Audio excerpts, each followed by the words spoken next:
everybody. So I'm just here to give you some updates on the loss of sense and smell, the things that I've learned from other people from forums that I've been on. I've joined like every forum that you have on Facebook on losing your sense of smell and taste. I'm going to put some links below in case you want to join those so that you have the support that you need, because I know that there's a lot of like internet bullies that as soon as they find out you lost your sense of smell and taste, they get on your case about go to the doctor, go to the hospital, you have the virus, stay away, like horrible experiences, let's just say that.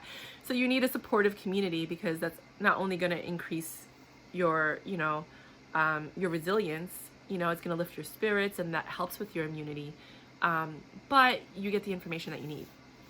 So I wanted to mention, don't go to the hospital. My roommate is a doctor at Flushing Hospital. I'm so lucky and blessed that I have someone that I can talk to about all of this. And she said, don't go. She's like, if you don't have the virus, you're going to get it there, because everybody's coughing all over the place. It's like, it looks like a military war room, without any of the casualties. Well, without any of like the wounds and stuff like that. And she said, just stay home. She's like, if you can self-isolate and you can heal at home, do that.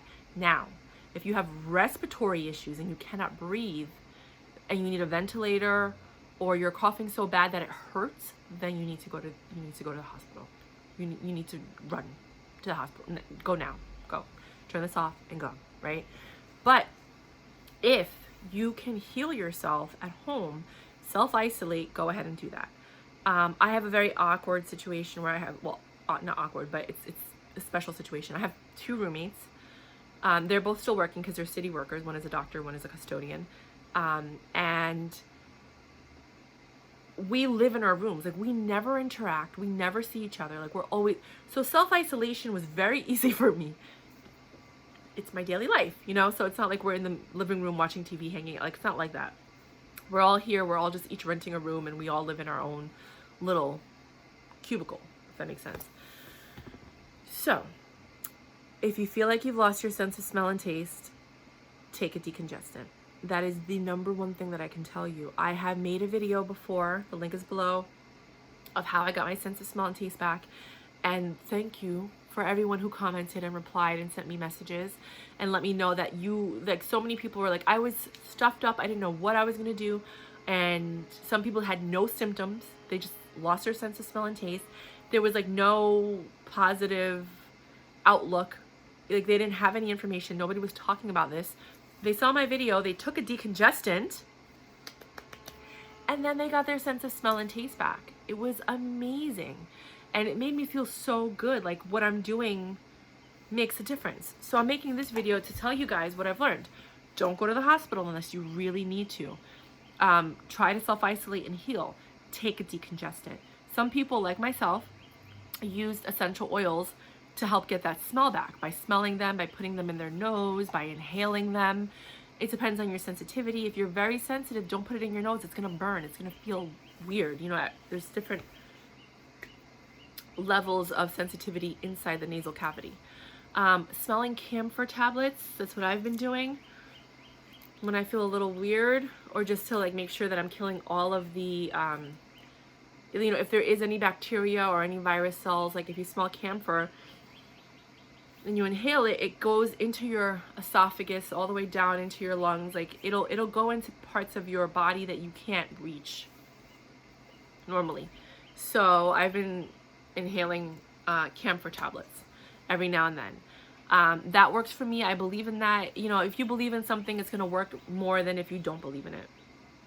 Unless antibiotics work for everybody. That's just, and a lot of people are saying that the antibiotics are azithromycin is what's helping a lot of people. So I don't know. I know that you can, I don't want to talk about that, but there are other ways that you can get antibiotics through the mail from other countries. But you have to be careful, because especially now with what's going on, you don't know what they're sending you, right? So if you can get a prescription from your doctor, only if you're really truly sick, you're coughing, you're sneezing, not because you lost your sense of smell and taste. Take a decongestant for that. But if you're coughing and you're sneezing, you need to self-medicate, but you're afraid to go to the hospital, ask your doctor for a prescription. It doesn't mean they're going to have it, because a lot of people are getting them.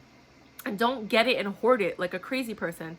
Give, you know, if you get it, give it to someone who really needs it if you don't need it, because people are dying, guys. They're dying.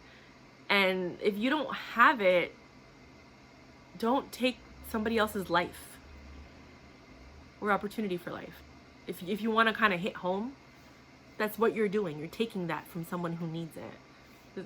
So that's why I say, like, just, you know, in moderation. You know, like those people that hoarded all the toilet paper, and then that little old lady who was looking at the empty, you know, the empty, where are my words today?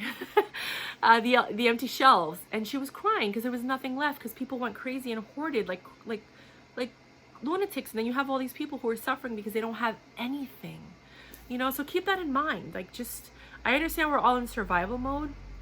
My mom called me today and told me that, like, people are on lines around the corner to go to the grocery stores because the grocery stores don't have food, which I think is just wild.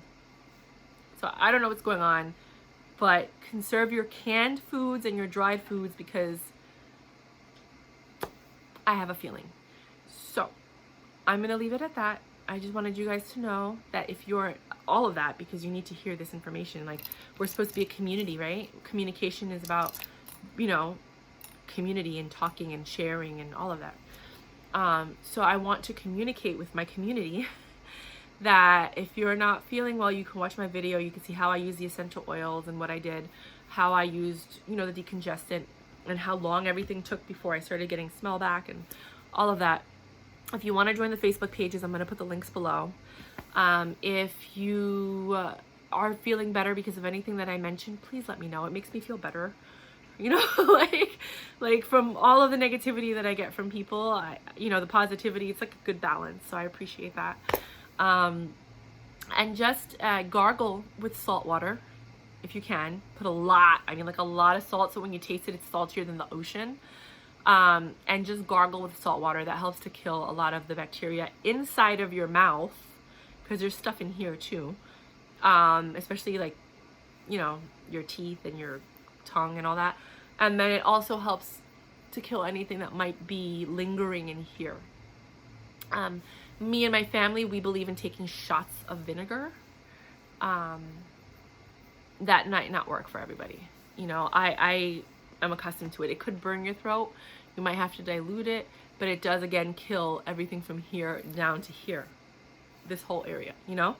So these are things that we do on the island, even though I'm not Jamaican. My family's Dominican. But, you know, this is how you survive on islands. So I'm sharing that with you guys. Rock and roll. Have a good day. And again, I hope this helps somebody.